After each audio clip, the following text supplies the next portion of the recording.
Apalagi kelebihan MLM. MLM itu bisnis yang kebal terhadap gonjang-ganjing ekonomi dunia.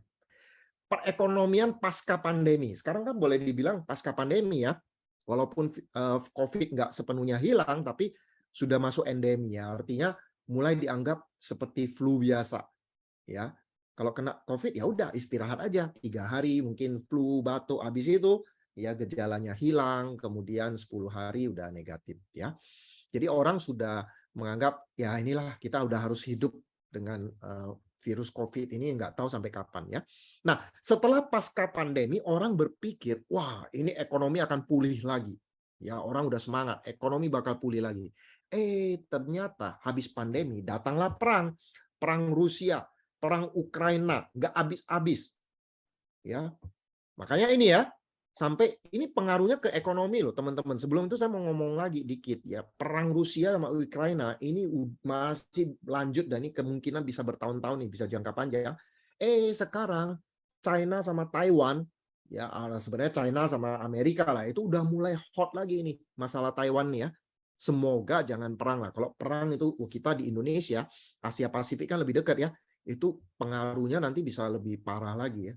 Jadi intinya habis pandemi datanglah perang, entah perang Rusia sama Ukraina atau China dengan Taiwan, ya.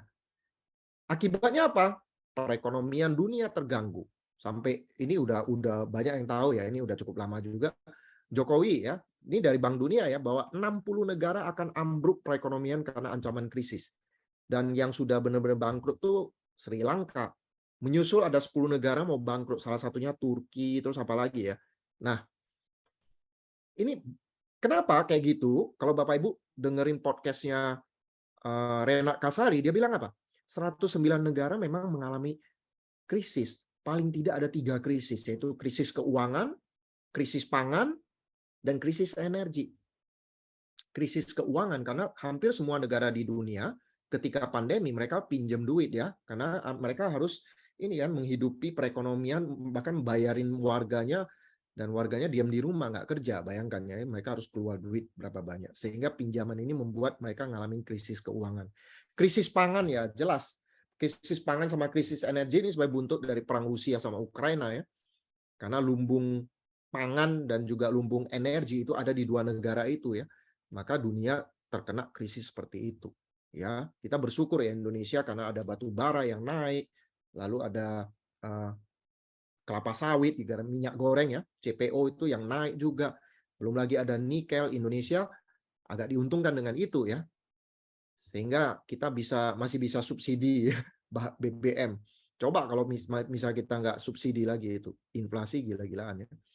Nah, ada 1,7 miliar penduduk di bumi ya yang terdampak jadi miskin akibat perang dari Rusia Ukraina. Nah, ini yang terbaru Bapak Ibu ya. Ini baru tanggal 5 Agustus kemarin. Ini dari Pak Luhut bilang apa? Perang Rusia Ukraina nggak jelas kapan selesai ya. Jadi kita udah siap-siap ini perang yang panjang ya. Dan ini dampak ekonominya kita akan rasakan terus. Ini kemarin gandumnya Ukraina itu udah mau busuk.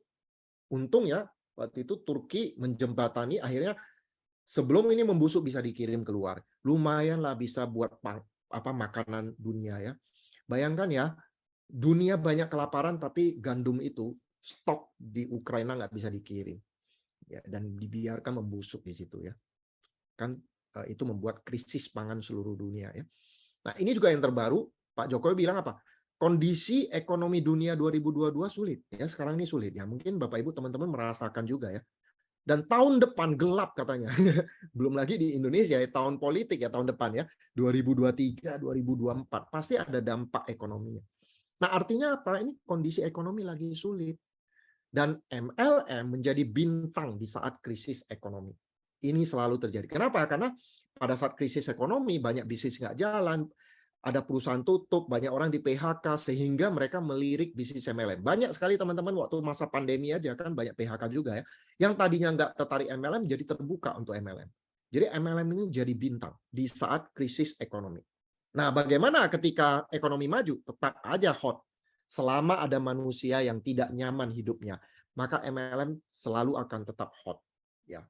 Nah, teman-teman Anda ada nggak yang hidupnya nggak nyaman? Saya yakin pasti ada, Bapak Ibu. Saya mau cerita ini, Bapak Ibu. The Falling Man. Ada orang jatuh dari ketinggian ya. Orang ini jatuh dari lantai 40 lah ya. Lantai 40 sebuah apartemen dia jatuh slow motion ya, slow motion. Di lantai 30 ada seseorang bertanya. Ya, ini cerita sedikit karikatur ya. Di lantai 30 ada seseorang bertanya kepada pria yang lagi jatuh ini kan. Dia lagi jatuh Bapak Ibu, terjun bebas. Di lantai 30 dia ditanya, gimana keadaanmu? Dan jawabannya apa? Sejauh ini sih baik-baik aja. Ya. Nah, ini adalah sebuah karikatur sebenarnya, bahwa banyak orang yang lagi jatuh, ditanya, gimana keadaanmu? Baik-baik aja. Mereka gengsi untuk mengakui bahwa kondisi mereka lagi memprihatinkan. Atau banyak orang nggak sadar bahwa mereka itu dalam bahaya. Artinya apa Bapak Ibu? Banyak orang yang membutuhkan bisnis MLM. Banyak orang tidak nyaman. Bahkan di saat nggak krisis ekonomi pun, banyak orang nggak nyaman. Buktinya saya tahun 2002 juga kondisi saya nggak nyaman. Tadinya saya nyaman kerja di kantor, tiba-tiba impian saya nggak bisa diwujudkan dengan saya kerja di kantor. Saya punya impian. Itu membuat saya terbuka terhadap bisnis MLM. Saya nyari MLM loh Bapak Ibu tahun 2002 ya, tahun 2002 ya. Saya nyari MLM. Karena waktu saya mengajukan pinjaman beli rumah di kantor nggak dikabulkan, saya langsung cari plan B. Plan B-nya adalah MLM. Jadi saya sampai beli majalah yang membahas tentang MLM. Saya cari mana MLM yang bagus. Jadi saya lagi nyari MLM dari orang yang sebelumnya nggak mau MLM. Kalau teman saya sebelum itu nawarin saya MLM, kalau produknya bagus saya join. Tapi udah pasti saya nggak akan jalankan bisnisnya. Saya waktu itu sikap saya adalah MLM bukan untuk saya. Nah, dari sikap negatif seperti itu kondisi saya berubah. Sehingga saya cari MLM. Nah, teman Anda juga bisa seperti itu. Kondisi orang bisa berubah-ubah. Sekarang teman Anda negatif. Bisa jadi suatu saat dia lagi nyari. Ya, intinya Bapak Ibu di MLM ini, we are looking for someone who are looking. Kita nyari orang yang sedang mencari. Orang yang hidupnya nggak nyaman. Siapa orang yang hidupnya nggak nyaman? Itu kita cari. Kalau Anda tawarin teman Anda lagi nyaman, mungkin dia di kantornya lagi dipromosi, ya Anda nggak bisa paksa dia untuk serius jalani MLM Anda. Udah jalin hubungan aja. Sekarang dia lagi dipromosi, dia nggak mikirin MLM. Teman Anda lagi pembukaan restorannya, Anda nawarin MLM, mungkin dia nggak lihat itu karena dia lagi fokus di restoran yang dia kembangkan. Ya, teman Anda mungkin udah jalani MLM, lagi hot-hotnya, lagi bagus-bagusnya. Ya Anda nggak bisa dong kalau Anda join sebuah MLM, Anda paksa dia. Ya nggak bisa, udah jalin hubungan aja.